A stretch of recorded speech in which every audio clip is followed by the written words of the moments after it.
The rain had started earlier than usual that morning, drumming softly against the windows of Benson Café, a small family-run place tucked between a bookstore and a laundromat. The smell of cinnamon rolls and warm vanilla creamer drifted through the air, comforting and familiar. Most customers had taken refuge inside from the sudden drizzle, filling the cafe with soft chatter and the occasional clatter of cups. Evan Turner sat alone at a corner table, a half-empty hot chocolate growing lukewarm in front of him, and a children's workbook open beside it. His 8-year-old son, Oliver, sat across from him, swinging his legs back and forth, humming under his breath as he colored in a picture of a dolphin. The boy was small for his age, with the same deep brown eyes as his father, and hair that stuck up like he'd rolled out of bed and decided life was good enough without fixing it. "Buddy," Evan murmured, reaching over with a napkin, "you've got more blue on your cheek than on the dolphin." Oliver giggled and wiped his face, making it worse. "Is it still there?" "It's definitely still there," Evan said, laughing softly as he rubbed the smudge away. "There. Now you look like a human again." "Aw, I liked being a dolphin," Oliver said. "You still make the noises, so that part isn't changing." Evan reached for his hot chocolate, taking a small sip. Across the cafe, the door chimed, letting in a gust of cold air, and a girl. She looked about Oliver's age. Her hair, wet from the rain, clung to her cheeks in messy strands. She wore a faded yellow raincoat that looked too big for her, and a backpack with one torn strap. But the thing that stood out immediately wasn't her coat, or the way she clutched her backpack with both hands. It was the way she stood, balancing awkwardly, carefully, on one leg. Her left leg ended just above the knee. In place of a limb, she had a metal prosthetic. Except today, she wasn't wearing it. She held it in her arms, wrapped in a towel, as if something about it was damaged. Without it, she moved with an awkward hop step, holding onto tables as she made her way inside. A few customers stared. Some pretended not to. One woman nudged her friend and whispered something behind her hand. Evan felt his jaw tighten. The girl didn't seem to notice. Or maybe she did. Maybe she was just used to it. She paused in the middle of the cafe, looking around for an empty seat. Her eyes were pale blue, wide, nervous, but hopeful. It was obvious she didn't want to bother anyone. She just needed somewhere to sit until the rain let up. But every table was full except one. Evan and Oliver's. Oliver noticed her before Evan said anything. "Dad," he whispered, "she looks cold." Evan followed his son's gaze. The girl hesitated, biting her lip. She shifted uncomfortably on her single leg, wobbling a little. Then she looked straight at their table. Their eyes met, hers cautious, his steady. She opened her mouth, her voice gentle, almost apologetic. "Can I sit here?" she asked. Her voice was small, nothing like the way children usually speak. It sounded like someone who had learned too early not to expect kindness. Oliver blinked, looking at his dad, waiting for him to answer. Evan felt something twist deep inside his chest. That question, 4 simple words, should never have carried the weight they did. Why had she felt the need to ask so quietly, as if expecting a no? He gestured to the seat beside Oliver without hesitation. "Of course you can," he said. "Sit with us. You're welcome here." The girl's face crumpled, not in sadness, but in relief. The kind of relief that revealed how many times she must have been turned away before. She hopped carefully to the chair, gripping the table edge until she was steady enough to lower herself into the seat. Oliver scooted over, making space even though he didn't need to. "What's your name?" he asked. The girl hesitated again, like she wasn't used to people being curious about her in the right way. "Lila," she said softly. "I'm 9. "I'm 8, Oliver said proudly. "This is my dad. We come here because he says the cinnamon rolls help him think, even though he thinks too much already." Evan cleared his throat. "Thank you, Ollie." Lila smiled faintly. "I've never been here before." "That's okay," Oliver said. "We can show you stuff. Do you like dolphins?" Her smile grew just a little. "I like drawing them, but I'm not very good. You can see mine if you want," he said, flipping his workbook around. "Dad says it's abstract. I don't know what that means." "It means your dolphin has the personality of a potato," Evan said. Oliver gasped dramatically. "Dad!" But Lila's expression changed. She leaned forward, eyes softening as she studied the drawing. "I like it," she said. "It looks happy." A shadow passed over her face so quickly Evan almost missed it. Happy. Maybe she didn't see that often. "Would you like anything to drink?" Evan asked gently. "Hot chocolate? A muffin? My treat?" Immediately she shook her head hard. "No, no, I can't. I don't have any money. I didn't ask if you had money," Evan said, keeping his tone warm, steady. "I asked what you'd like." Lila froze as if unable to compute kindness that wasn't conditional. Her eyes filled with tears before she could stop them, and she quickly rubbed them away with her sleeve, embarrassed. "Sorry," she said. "I'm just not used to people being nice for no reason." Evan's heart sank. "You don't need a reason to be kind," he said. "And if you want something warm, it's yours. No strings." She hesitated, then whispered, "Hot chocolate. Please." "Coming right up," he said, standing. As he walked to the counter, he noticed the whispers again. 2 customers were watching Lila with pinched expressions. "Poor thing," one woman muttered. "Where's her mother? Kids like that shouldn't be out alone. Kids like that." Evan felt heat rise in his chest. When he returned with her drink, a steaming cup topped with extra cream, Lila's eyes lit up like he'd offered her treasure. "Thank you," she said, cupping it carefully, between her cold hands. She took a sip and closed her eyes, letting the warmth sink into her. Oliver swung his legs as he watched her.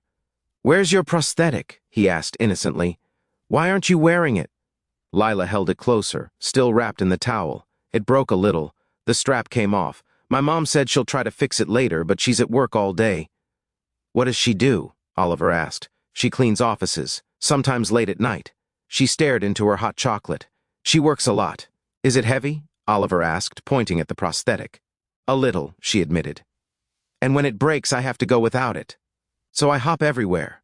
People stare a lot." Her voice shrunk. "Sometimes kids laugh." Oliver frowned, confused and offended on her behalf. "Why? That's dumb." Lila shrugged quietly. "People see me as weird." Evan sat again, listening but not wanting to interrupt. He watched the way she held herself, small, folded inward, bracing for judgment that wasn't coming here. "You're not weird," Oliver said firmly. "You're just you." Lila's eyes softened again. For a long moment they sat in gentle silence, the cafe noise fading into the background. Then Evan asked, "Are you waiting for someone?" She shook her head. "I was walking home from school. The rain got bad. My prosthetic got wet and it slipped. I didn't want to fall again." She swallowed hard. "I fell twice already." Evan felt his chest tighten. "A child shouldn't have to navigate all this alone. Does your mom know where you are?" "I texted her before I came in," Lila said. "She says she'll come as soon as her break starts, but that might be a while. You can stay here as long as you need," Evan assured her. "No rush." Lila looked down at the prosthetic again. "Mom says we can't afford a new one yet. They cost a lot. The office she works for said they might help, but it's been months." She said it with the matter-of-fact tone of a child who had grown used to disappointment. Evan exchanged a glance with Oliver, who looked at him with those big questioning eyes, as if silently asking, "Can we help her?" He didn't know yet. But something inside him whispered that this moment wasn't just random, that they had crossed paths for a reason. "Lila?" Evan said softly. She looked up. "You're safe here, and we're really glad you came to sit with us." The tears she'd been holding back returned again, and her lip trembled. "No one's ever said that to me before," she whispered. And then she pressed her hand to her mouth as the tears slipped free. Quiet, overwhelmed tears she tried desperately to hide, because she wasn't used to being met with kindness instead of pity. Oliver reached over and gently touched her hand. "It's okay," he whispered. "You can cry if you want. Dad says crying means your heart is trying to breathe." Evan blinked, surprised. "I said that one time when you dropped your ice cream." "Still true," Oliver said. Lila let out a tiny, broken laugh between her tears. "I'm sorry," she whispered. "You don't have to be sorry," Evan said. "Not here." Outside, the rain softened into a steady drizzle. Inside, a little girl who had learned much hardship too young sat at a table with a single dad and his son, 3 strangers drawn together by a moment of need, a moment of humanity. She took another sip of her hot chocolate and sighed. "Thank you," she whispered again. And for the first time in a long time, maybe ever, she felt like she wasn't a burden. She wasn't an inconvenience. She wasn't kids like that. She was just Lila, and she had a seat at their table. The rain finally slowed to a gentle mist, tapping lightly against the windows as the cafe grew quieter. The lunchtime rush faded, leaving only a few scattered customers. A soft calm settled around the three of them. Oliver had pulled out another worksheet, a math one this time, but he was only half focused. His attention kept drifting toward Lila, who sat quietly with her prosthetic resting against her chair. She held the warm cup of hot chocolate with both hands, savoring every sip, almost as if she feared it might disappear if she drank it too fast. Evan watched her carefully, not wanting to overwhelm her, but also unwilling to ignore the exhaustion etched into her expression. She had the look of a child who carried far more than she should. "Lila," Evan said gently, "do you want me to call your mom to let her know you're safe?" She froze for a moment, then slowly shook her head. "She's at work. She can't answer her phone unless it's an emergency. This seems like something she'd want to know," Evan said softly, "but it's up to you." She hesitated, her expression conflicted, but eventually whispered, "Maybe later. I don't want her to get in trouble." Oliver tilted his head. "What kind of trouble?" Lila shrugged. "Her boss is strict. She gets nervous around him. If she leaves early or answers too many calls, she could lose her job." Oliver looked genuinely confused. Why would anyone make rules like that? Moms work hard. Some people. "E don't care," Lila murmured. Her voice was thin, like she was trying not to sound as tired as she felt.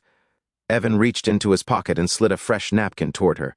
"If anything changes and you want me to help, just tell me." She gave a shy nod. For a while, they all sat quietly. Evan watched Oliver scribble on his math sheet, watched Lila study the little dolphin drawing again as though it were something precious. But he could tell she was tired. Her shoulders sagged. Her eyes drooped. Her movements were slow, careful, as though she were afraid of calling attention to herself. She took another sip of hot chocolate and set the cup back down. Her hand shook slightly with the effort. "Lila," Evan said softly, "when was the last time you had something to eat?" She stiffened. I had breakfast." "What did you eat?" She hesitated. Cereal." Oliver leaned forward. "What kind?" "Cornflakes." "With milk?" He pressed. Another pause. "No." His small face twisted. "Dry?" "It's okay," she said quickly. "I'm not hungry." Her stomach growled loudly, betraying her. She turned red with embarrassment and stared down at her lap. Evan didn't make a big show of it. He simply stood, walked to the counter, and returned with a warm blueberry muffin and a small bowl of fruit. Lila stared at the food, frozen, unsure what to do. "It's for you," Evan said. Her throat worked as she swallowed. "But I can't. You're not taking anything from anyone," he said softly. "You're sharing a table with us. That's all." Oliver nudged the muffin toward her. "It's the best one here. Dad says it's illegal to be sad while eating it." "I said that once, as a joke," Evan said, rubbing his forehead. "It's still true," Oliver said brightly. Lila let out a small, trembling breath. Slowly, very slowly, she reached for the muffin. She held it as though she wasn't quite sure how to be. When she finally took a small bite, her eyes closed, and she exhaled like someone finally letting go of something heavy. "Tastes good?" Oliver asked. She nodded. "Eat as much as you want," Evan said. "We're not in a hurry." She ate in tiny, polite bites at first, still self-conscious. But with each bite, her posture relaxed. The tension she'd walked in with began to melt away. After a few minutes, she whispered, "Thank you. You say that a lot," Oliver said gently. "I know," she said, embarrassed. "I just don't know what else to say." "You don't have to say anything," Evan said. "We're just glad you're comfortable." For a moment, she looked like she might cry again, not because she was sad, but because she didn't know what to do with kindness that wasn't a rare event. Then suddenly she shivered. "Cold?" Evan asked. She nodded. He stood and grabbed his own jacket, soft, heavy, warm. He draped it gently over her shoulders. Lila froze, stunned. "No," she said quickly. "I can't take your—" "You're not taking it," he said. "You're just borrowing it." Her small fingers clutched the fabric. "It smells like vanilla," she murmured. "That's because Dad bathes in coffee creamer," Oliver said. Evan looked up at the ceiling. "Why am I being slandered in my own presence?" Lila giggled, an actual, genuine giggle, light, soft, surprising. Then, as quickly as it came, it faded, replaced by something more serious. "People don't usually let me sit with them," she whispered. "At school, I mean." "Why not?" Oliver asked. Kids get weird around me, she said with a hollow shrug. Some think I'm scary because of my leg. Others say I slow things down. They don't want to wait for me. That's stupid, Oliver muttered. And they say I get special treatment, she continued. But I don't. I just need a little more time sometimes. That's all. Kids can be rough, Evan said.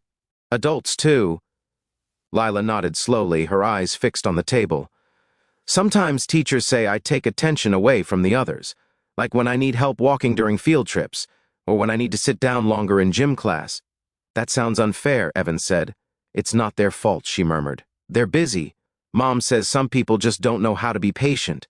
Oliver and Evan exchanged a look. A quiet understanding passed between them. Can I ask something? Oliver said suddenly. Lila shook her head quickly. You don't have to be nice to me because I'm different. Oliver blinked. That's not what I was going to ask. What were you going to ask? She whispered, defensive and fragile at once. Do you like superheroes? She blinked. Superheroes? Yeah, he said, because my favorite one has a metal arm. You have a metal leg. That's kind of awesome. Lila stared at him, stunned. You think it's awesome? Sure, he said. It's like a robot leg. Robots are cool. Her lips trembled, and she looked down at her prosthetic again, seeing it in a way she maybe never had before. Some kids call it ugly, she whispered. That's because they're boring, Oliver said.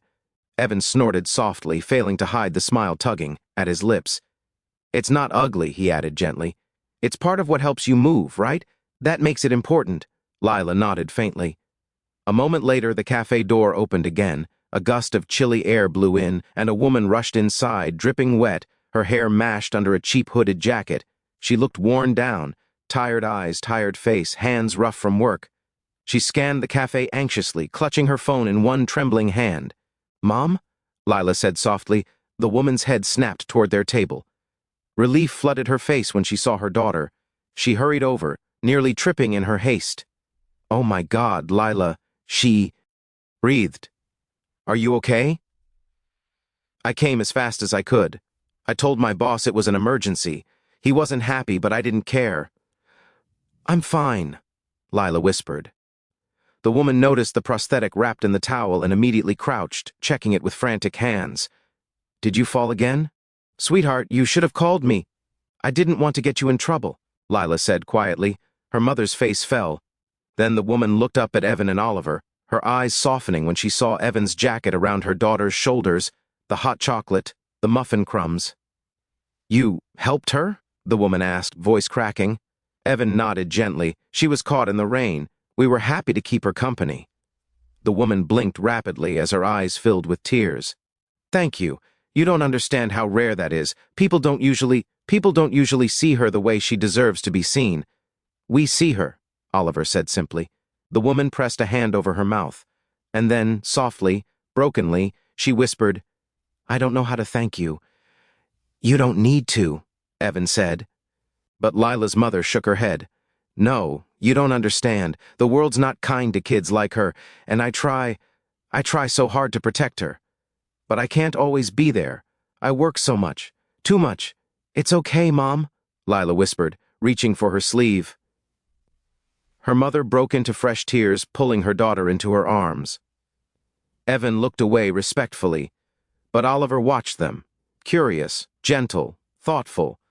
When the woman finally calmed, she stood and brushed her wet hair behind her ears. I should take her home, she said softly. She needs to rest, and I need to see what's wrong with her prosthetic. Evan nodded. Do you live far? A few blocks, she said, but it's a long walk for her without the leg. I can give you a ride, Evan offered. The woman blinked. I couldn't ask that. You didn't ask, Evan said. I offered. Lila looked hopeful, but cautious, as though hope had betrayed her before. Her mother hesitated, torn between pride and exhaustion. Then she whispered, Thank you. Evan stood and helped gather Lila's things. Oliver held the door open as they all stepped outside into the misty afternoon. What none of them knew, not yet, was that this simple moment of kindness was about to change everything. The misty rain had faded into a gentle drizzle by the time they stepped outside. The gray sky hung low, but the air smelled clean, and puddles on the pavement shimmered like tiny mirrors. Evan opened the back door of his car, and Oliver carefully helped Lila inside, making sure she was steady before sliding in next to her. Her mother hesitated before taking the front seat, still looking like she couldn't quite believe any of this was real.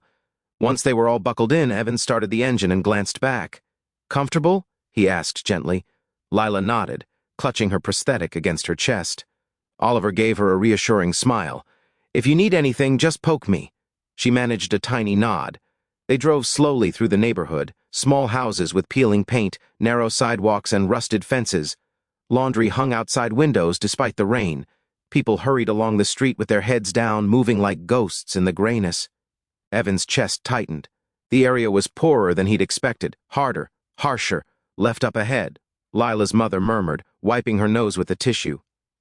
He followed her directions until they reached a short street lined with old apartment buildings. She pointed at the one with the cracked steps and the faded blue door. "This is us," she said softly. Before she could unbuckle, Evan stepped out and opened the back door. Oliver slid out first, then offered his hand to Lila without hesitation. She hesitated, then took it. It took her a careful moment to climb out, balancing on her single leg. Evan instinctively reached out to steady her. She didn't pull away. Inside the doorway of the building, the lights flickered, and the hall smelled faintly of damp concrete and old carpets. Lila's mother walked ahead, unlocking the door to their small apartment. "Come in," she said, embarrassed. "It's not much," but Oliver walked in with wide eyes and no judgment. "Whoa, you have cool curtains." The woman blinked, caught off guard, then let out a startled laugh. "I got them at a thrift shop." "They look like superhero colors," Oliver said. Lila glanced at the curtains, blue with little gold stars, and seemed to see them differently through someone else's eyes. She smiled faintly. The apartment was small, one bedroom, a tiny kitchen, a single couch that looked like it had survived too many years. A stack of medical papers sat on the table. Bills on top of bills. Evan noticed them but didn't comment. Lila's mother set the broken prosthetic gently on the counter and sighed. "I'll need to fix the strap," she murmured, "but I'm not sure how.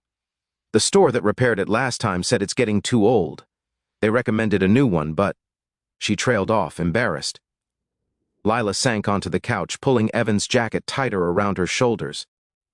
"Mom tries her best," she said quietly. Her mother looked down at the floor. "My best isn't always enough. I want her to have what other kids have. I want her to play, run, be free. But these legs cost more than I make in 2 months." Evan stepped closer, his voice calm. "If you don't mind me asking, how old is her prosthetic?" "Almost 2 years," she said. "Children grow fast. The sockets get uncomfortable. She needs adjustments often. I try to keep up." Evan nodded slowly, absorbing that. Oliver sat beside Lila, watch, as she ran her fingers over the cracked strap. "How did it break?" he asked. "It got caught on the sidewalk," she said softly. "I tripped. I hit my knee on the pavement. It hurt a lot. I didn't want to cry, but I did." "You're allowed to cry," Oliver said. Lila blinked at him, touched by his simple wisdom. Evan cleared his throat gently. "If you don't mind, could I take a look? You fix things?" Lila asked. "Sometimes," he said with a small smile. "I'm an engineer." Her mother blinked. "Really?" "Yeah. Mechanical systems, mostly. I can try to stabilize the strap so it's usable for now. No guarantees, but maybe I can keep it from slipping again." Lila offered him the prosthetic like it was fragile treasure. "Thank you," she whispered.